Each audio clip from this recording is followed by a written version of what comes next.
Hi, my name is Stefan George. I am here today with Joe Zarzaur of Zarzaur Law PA. Joe is a board certified civil trial specialist. He's in Pensacola, Florida, and also has an office in Fort Walton Beach, Walton County, Florida.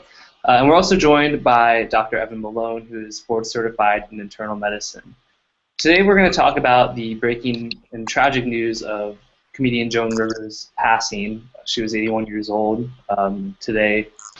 Which is September 4th, 2014.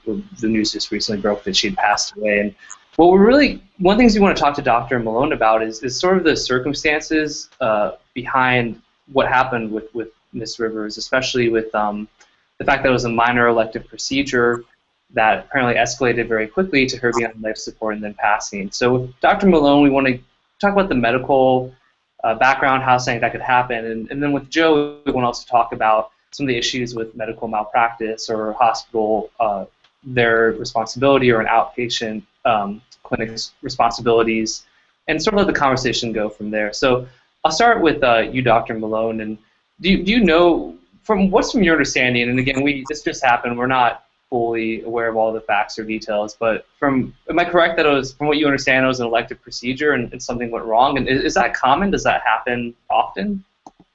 Well, as you referenced, without knowing a whole lot about the particulars of this case, meaning what procedure is being done, what the indication was, it's hard to speculate.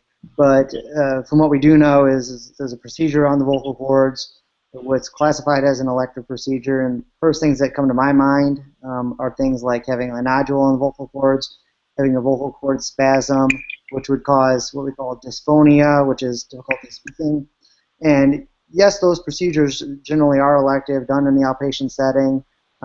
It's still a controlled setting, but you're not in a hospital setting, and generally you're not getting the full general anesthesia. It's more of like twilight sleep or conscious sedation, as we call it, where, again, they're manipulating the patient's airway while the patient is still probably able to even know what's going on, interact with the physician. The scary thing here is, it was a procedure on the vocal cords.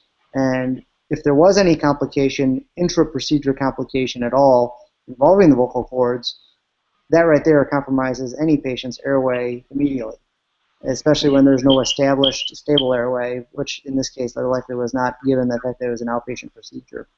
So which came first, chicken or the egg? Was there a respiratory issue that led to a cardiac arrest in this case?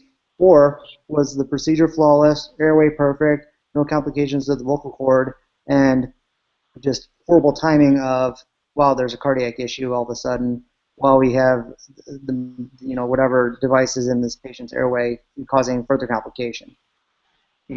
And is that something that we see often? It's kind of scary to think of, were I or someone else that I know or anyone watching this video to go in for a minor elective procedure and then to have a terrible complication occur. Again, not even necessarily in the case with Miss Rivers, but in general, do you find how often these kinds of complications happen, especially maybe in an outpatient clinic or just in general? Do you have any kind of knowledge about this? Is it something we should be scared of, or? Let me back up and say this complication is extreme, so I would say this is rare. However, there are complications, if you use that term loosely, where there's difficulty with maintaining adequate oxygenation for the patient, adequate respiratory drive, with any kind of anesthesia, and that's why it usually needs to be delivered in a controlled setting where not only is there a physician who is performing whatever procedure on you, but there's also a physician who's administering the anesthesia. So you actually have two physicians in the room, one of which is keeping you safely alive but relaxed at the same time, the other one who's doing his or her job with whatever your elective procedure might have been. So yes, there are complications in anesthesia quite frequently, if you use that term loosely as I referred to, where the patient's not breathing enough on their own. We need to switch over and intubate them, or we need to give them a little extra oxygen or a little help with their breathing. So yes, that happens frequently. There's no way to tell for sure who's going to require that. However, anesthesiologists usually have some sort of a preoperative checklist to assess the patient and say, this patient has had a history of this patient has a horrible airway, this patient has an underlying lung disease, things like that, where they say, this right here, this procedure cannot be done on this patient in an outpatient clinic detached from a hospital for that reason. And then there's other times where, yeah, it's a 20, 30-year-old patient, no comorbidities, having this procedure performed, that, yeah, we can do it as an outpatient. They can still have complications, but the chances of that happening is much less. And what about so that can lead to cardiac arrest within in extreme cases when someone's being administered the anesthesia, and then if so, I know you were mentioning some pretty crazy statistics when we were talking before we hopped on air here about cardiac arrest and how that relates to it. And you were saying that when someone has a different condition or hospitalized before, their chances of surviving such an event go down dramatically. Is that correct? Yeah, and I'll get to that in just a moment. But when you don't have enough oxygen because your airway's been compromised, yes, you can have cardiac arrest very quickly. That is one of the major organ systems that requires oxygen to be entering into your body. The heart needs to get that oxygen. So all of a sudden the heart's not happy, and it can either stop beating it altogether, or it can go into a heart rhythm that's not compatible with life, both of which are generally labeled as cardiac arrest, or understood that way, the lay population. Once there is a cardiac arrest, you're right, the statistics aren't great. Again, there's a whole lot of factors that play into this, meaning pre-arrest factors such as comorbidities to the patient, age of the patient, what was being done, for instance, in an elective procedure. And then there's intra-arrest factors such as what was done to the patient once they arrested. Was there adequate oxygenation provided? Was the airway secured? Basically, were the steps followed that needed to be done in a timely manner? Anyhow, if you were to arrest basically on the street in the general population, the chances that you are pronounced dead on the scene basically are about 20%.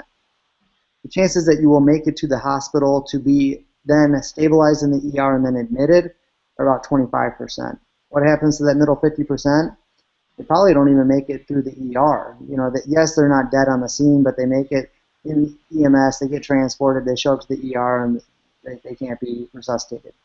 So anyhow, about 26% of people will make it to be admitted to the hospital once resuscitation has been had. So it's pretty grim outside the hospital.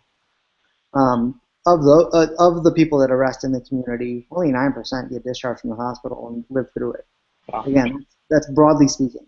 Okay, so if you right now were to fall over because you had an allergic reaction to something and that's it, you're a healthy guy, you have no other heart, lung problems at all, you're not going to be some of these people that die before you get to the hospital. You're going to be outside that 9%. Right. Now, talking in the hospital, you'd think, oh, I had an arrest in the hospital. Like, everybody lives. They're in the hospital. They're surrounded by doctors. 95% of people live through it. Quite different. It's actually only 21% of people survive arrest to be discharged from the hospital if they arrest in the hospital. Wow. That number is staggering, but it's also a little bit misleading because think about who's in the hospital. People who are already sick. So you're already inside of an ugly forest with ugly trees. You're not going to find a real pretty tree. Okay, so you have to think of it that way. So 21% of people that arrest in the hospital eventually survive to the point of being discharged from the hospital and I guess being deemed back to baseline or back to functional healthy status for that patient.